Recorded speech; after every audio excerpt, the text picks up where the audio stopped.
បាទសូមជម្រាបសួរនិងសួស្តីបងប្អូនដែលនិយមចូលចិត្តលេងបាក់សីកីឡានិងការចិញ្ចឹមសត្វទាំងអស់គ្នាបាទថ្ងៃនេះដូចរដងអញ្ចឹងគឺអត់មានអីចម្លែកទេគឺ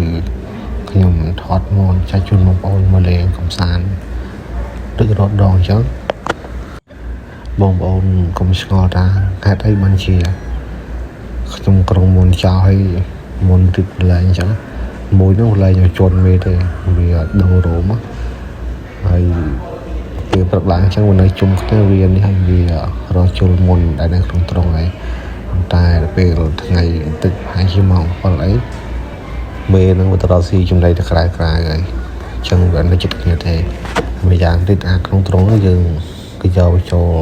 ក្នុងផ្ទះវិញក្នុងត្រង់ធំវិញអញ្ចឹងខ្ញុំអាចចូលគ្នាបានទេដោយសារនេះព្រឹកឡើងអញ្ចឹងទៅវារកចូលដោយបងប្អូនឃើញអញ្ចឹងគឺម៉ោងយើងតិចអញ្ចឹងដាក់ចូលត្រង់ធំបានប្រៃទេសយើងទៅតូចដែរអញ្ចឹងហើយមិនមែនតែថាយើងចង់ចំច្រើនទេយើងចង់ចំច្រើនដែរតែធ្វើមិនយើងរវល់ធ្វើការផងអញ្ចឹងចំតែ3 4ម៉ោងទុកចូលលេងនឹងលក់ចេញវិញខ្លះម៉ោងនោះចូលហើយលក់ចេញហើយក៏ទិញចូលថែមទៀតចឹងទៅបងខ្លះក៏ចូលចាញ់អញ្ចឹងបងប្អូនអញ្ចឹងទៅបានយើងចិញ្ចឹមវាតិចដោយសារយើងអត់សូវមានពេលច្រើនតែដោយសារក្តីស្រឡាញ់ចេះតែចំទៅក្រងទំនេរពីការងារយើងថែវាជុលលេងតាមភូមិជុលលេងជាមួយអ្នកធ្វើការជាមួយអញ្ចឹងព្រោះអីអ្នកធ្វើការជាមួយហ្នឹងគាត់ក៏លេងមកដែរតែដោយសារគាត់មកស្រុកឆ្ងាយអញ្ចឹងទៅគាត់អាចយកមកបានទេ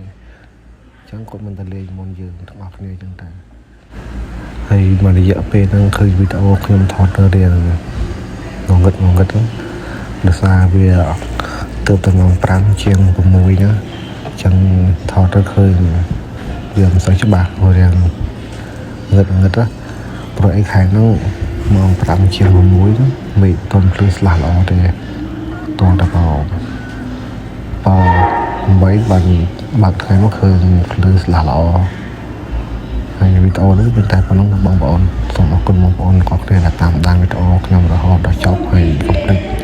ចុចពាក្យជាវនិង Subscribe ដាក់មកផងដើម្បីតាមដានវីដេអូថ្មីៗបន្តទៀតហើយសូមអរគុណបងប្អូនគ្រប់គ្នាសាជាថ្មីម្ដងទៀត